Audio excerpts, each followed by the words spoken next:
Hello students. जैसा कि आप सभी लोग जानते हैं कि आपकी आगामी बोर्ड परीक्षा में सामाजिक विज्ञान के प्रश्न पत्र में कुछ बहुविकल्पी प्रश्न आते हैं। तो उसी के अंतर्गत आज हम इतिहास के कुछ बहुविकल्पी प्रश्नों का अध्ययन करेंगे।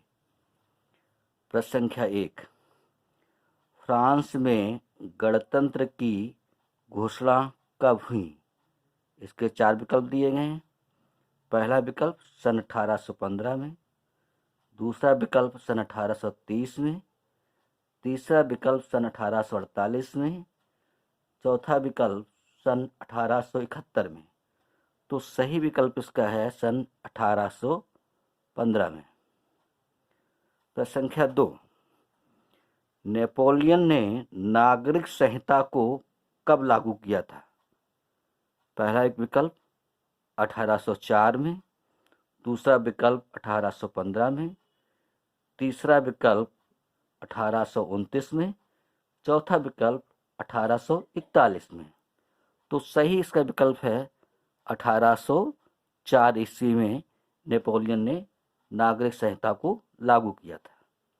प्रश्न संख्या 3, इंग्लैंड में राजतंत्र को कब समाप्त कर दिया गया?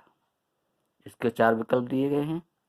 पहला विकल्प 1660 में, दूसरा विकल्प 1672 में, तीसरा विकल्प 1688 में, चौथा विकल्प 1696। तो इसका सही विकल्प है 1688 ईस्वी में। प्रश्न संख्या 4, राष्ट्रवाद का प्रारंभ किस देश से हुआ था? इसके 4 विकल्प दिए गए हैं। पहला जर्मनी, दूसरा विकल्प दिया गया है इटली, तीसरा विकल्प फ्रांस, चौथा विकल्प इंग्लैंड। तो सही विकल्प इसका है फ्रांस। फ्रांस में राष्ट्रवाद का प्रारंभ सर्वप्रथम हुआ था। प्रश्न संख्या 5, प्रसा के राजा विलियम प्रथम को जर्मनी का सम्राट कब घोषित किया गया? इस प्रश्न के भी 4 विकल्प दिए गए हैं। दिसंबर 1870 में, दूसरा विकल्प है जनवरी 1870 में, तीसरा विकल्प दिया हुआ है जनवरी 1871 में, और चौथा विकल्प है जनवरी 1872 में। तो इसका सही विकल्प है जनवरी 1871 में। प्रश्न संख्या 6, गैरीबाल्डी ने किस देश की राष्ट्रीय एकता के लिए संघर्ष किया? तो पहला विकल्प है ऑस्ट्रिया, दूसरा विकल्प है इटली, तीसरा विकल्प जर्मनी, और चौथा विकल्प है रूस। तो सही विकल्प इसका है इटली। इटली के लिए गैरीबाल्डी ने संघर्ष किया। प्रश्न संख्या 7, महात्मा गांधी अफ्रीका से भारत कब लौटे? तो पहला विकल्प दिया सन 1915 में, दूसरा विकल्प सन 1916 में, तीसरा विकल्प दिया गया सन 1918 में, और चौथा विकल्प है सन 1920 में। तो सही विकल्प इसका है सन 1915 ईस्वी। प्रश्न संख्या 8, नाइटहुड की उपाधि किसने वापस कर दी थी? तो इसके उत्तर में 4 विकल्प दिए गए हैं।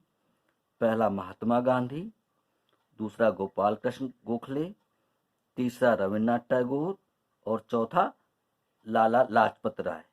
तो सही विकल्प इसका है रविन्द्रनाथ टैगोर ने।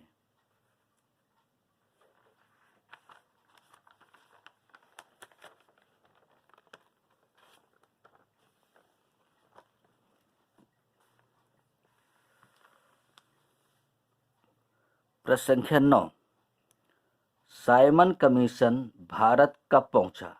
तो इसके उत्तर में 4 विकल्प दिए गए हैं। 1923 में, 1928 में, 1929 में, और 1930 में। तो सही विकल्प है इसका 1928 में। प्रश्न संख्या 10, करो या मरो का नारा किसने दिया था? प्रथम विकल्प सुभाष चंद्र बोस, द्वितीय विकल्प चंद्रशेखर आजाद, तृतीय विकल्प महात्मा गांधी, चौथा विकल्प भगत सिंह।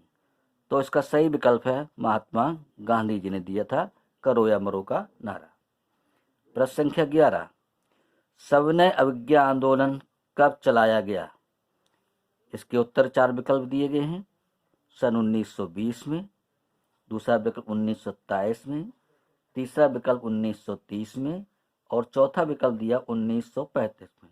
तो इसका सही विकल्प है सन 1930 ईस्वी में सविनय अवज्ञा आंदोलन प्रारंभ किया गया था। प्रश्न संख्या 12, साइमन कमीशन का विरोध करते हुए निम्नलिखित में से कौन पुलिस की लाठियों के प्रहार से शहीद हुए थे? तो इसके उत्तर में 4 विकल्प दिए गए हैं। पहला मोतीलाल नेहरू, दूसरा लाला लाजपत राय, तीसरा गोपाल कृष्ण गोखले, चौथा देशबंधु चित्तरंजन दास। तो सही विकल्प इसका है लाला लाजपत राय साइमन कमीशन का विरोध करते हुए पुलिस की लाठियों के प्रहार से शहीद हो गए थे। प्रश्न संख्या 13, गांधी जी ने नमक सत्याग्रह कहाँ से प्रारंभ किया था? तो पहला इसका विकल्प दिया गया दांडी, दूसरा विकल्प दिया साबरमती आश्रम, तीसरा दिया वर्धा और चौथा दिया चंपारण। तो सही विकल्प है साबरमती आश्रम से महात्मा गांधी जी ने नमक सत्याग्रह प्रारंभ किया था।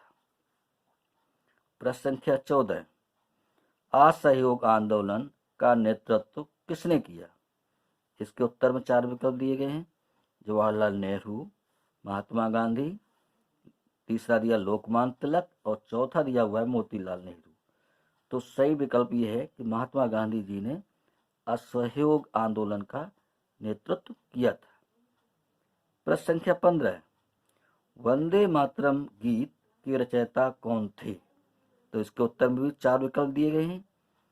पहला विकल्प है रविन्द्रनाथ टैगोर, दूसरा विकल्प चंद्रशेखर आजाद, तीसरा विकल्प है बंकिम चंद्र चटर्जी, चौथा विकल्प है आपका रामधारी सिंह दिनकर। तो इसका जो तीसरा विकल्प है बंकिम चंद्र चटर्जी ने वंदे मातरम गीत की रचना की थी।